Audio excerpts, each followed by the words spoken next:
Salut à tous, c'est Arkirom, et vu que Case est parti dans les montagnes pour s'entraîner, je me retrouve tout seul. Quand tout à coup, un drame se passa.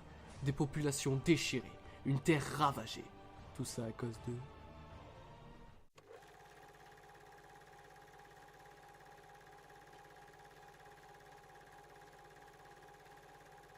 Alors je vais vous le répéter. Qu'est-ce qui cloche dans votre tête de producteur? Et vous allez me dire, ah, toi t'as le syndrome Dragon Ball Evolution. Ben ouais, un peu. Et déjà, dès le trailer, je suis désolé, mais il y a déjà un problème. Un petit fast-forward.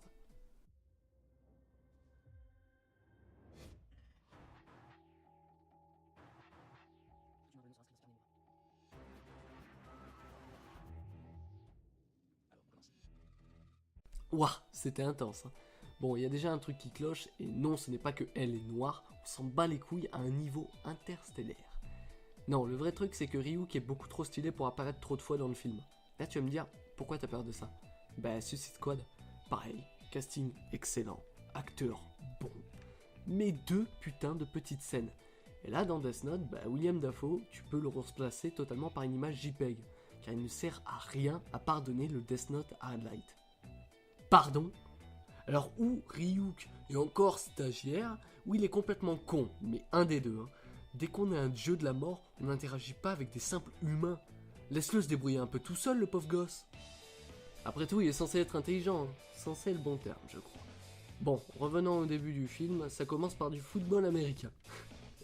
Tokti et elle, ils utilisaient un flingue aussi. Putain, non mais sans déconner, on y reviendra après. Bon, après, je pense pas que le public ait trop compris, hein, donc vous voulez pas rajouter des drapeaux écrits en gros America, hein? Non, ce serait plus clair. Bon, Light est intelligent, car il fait les devoirs des autres. Et se bat avec une brute. Pour une fille. Non mais c'est normal, c'est un stratège, il se bat avec une brute. Et là, il va pas perdre. Putain! Bon. Ensuite, il trouve le Death Note. Enfin, trouver, on lui donne gentiment et il se pisse dessus. Oui, c'est pas du tout le Light que je m'attends. Normalement, c'est pour donner un aspect humain au personnage. C'est tout à fait le style de Light, hein. Je le vois bien aller à la kermesse de l'école, par exemple.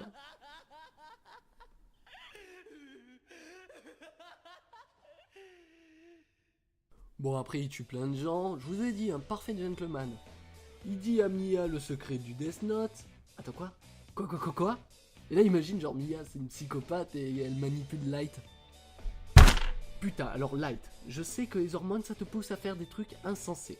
Mais avec le Death Note, tu peux la contrôler. Oui, dans le film, on peut contrôler avec le Death Note. Bon, c'est écrit Death, mais on s'en bat les couilles, ok?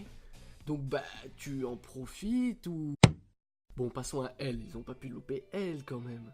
Ils découvrent Wabbit Light. Bon, ça c'est expliqué, mais après comment ils découvrent que Light est le fils du policier qui l'aide à combattre Kira, on n'a pas le temps, hein. Je vous ai dit, c'est un film américain, un peu parisien quand même.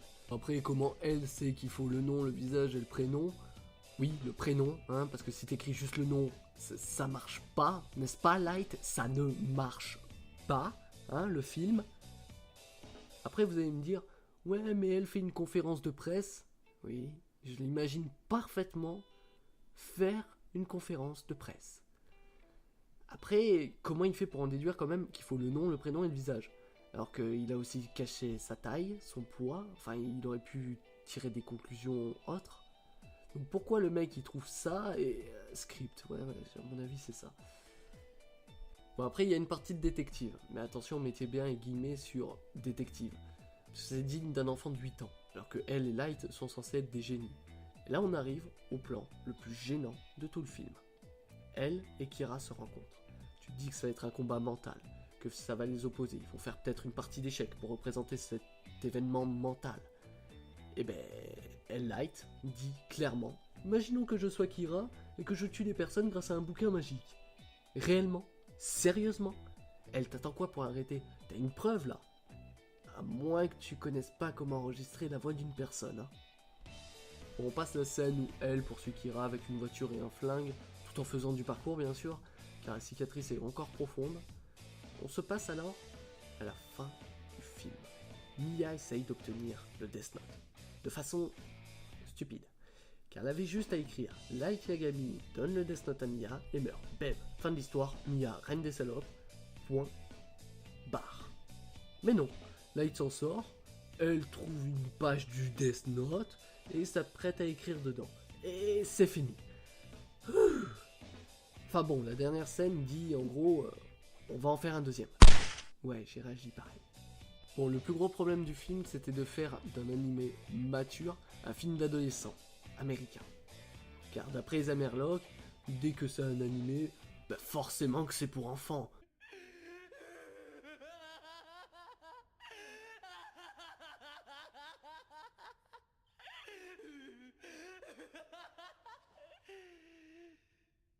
Bien évidemment, bien évidemment. Donc, est-ce que c'est une mauvaise adaptation? Oui. Est-ce que c'est un mauvais film pour autant? Oh que oui. Car oui, le film ne respecte même pas ses règles. Et l'aspect espionnage, qui est censé être le cœur de l'intrigue, est inexistant. Mais surtout, une femme qui manipule un homme. Et puis quoi?